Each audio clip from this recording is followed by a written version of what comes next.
Alright guys, I can't even remember when I made the last segment of the video, but this is where we're at now. I've got this all set up to raise and lower the beam here. I had a problem with this threaded rod on this side. It got a piece of weld spatter or something in there and ripped up the threads. I had to go buy a new piece of threaded rod there. Price of steel has gone up crazy since I bought that one. These two that I first bought, that right there, were zinc plated and were $100 for both of them. And this one piece of mild steel threaded rod was $75 now. So less than a year, and it's probably doubled in price, my guess would be. But so I've got a bandsaw blade on here. With the wheels tightened up, seems to be tracking well, so I'm about ready to weld on my blade guides. So I'm making some cuts for that. I've got the engine mounted here.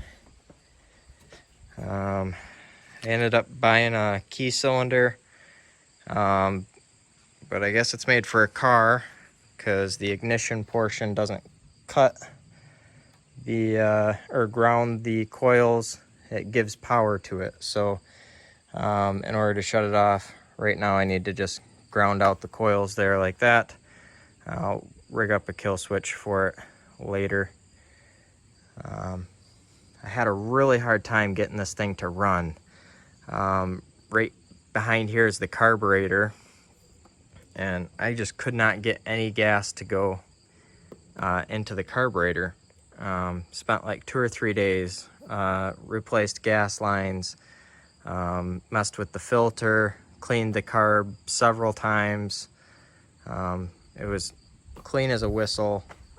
Just a bunch of different stuff that I tried to get that running. Turned out you need to put 12 volts to that solenoid on the carburetor to open up the fuel passage in there. So as soon as I did that, started right up, running good. I welded on a piece of exhaust pipe here so the exhaust isn't popping right out here towards the battery and the fuel tank and shoots over to the side like that.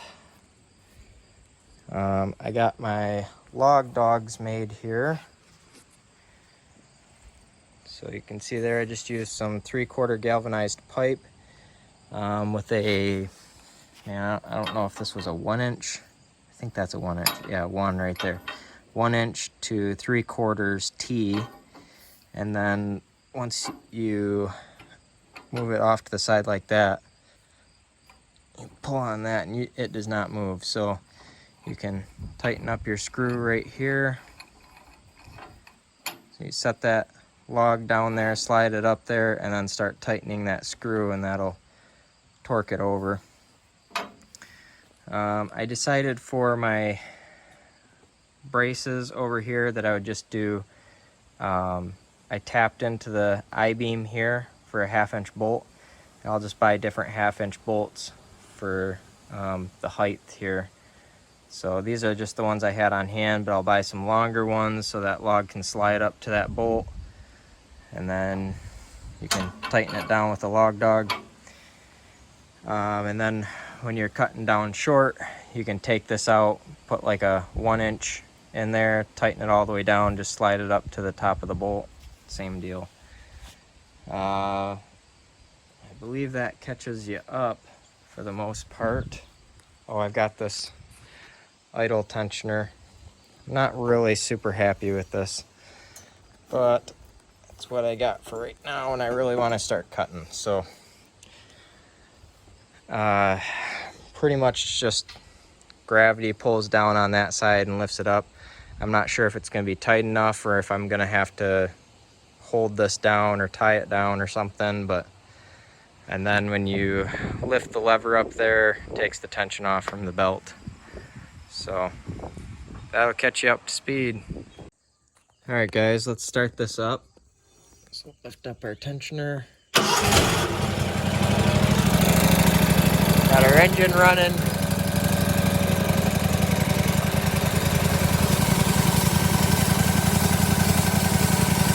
Blade's tracking, turning. I'm excited to give a log a shot.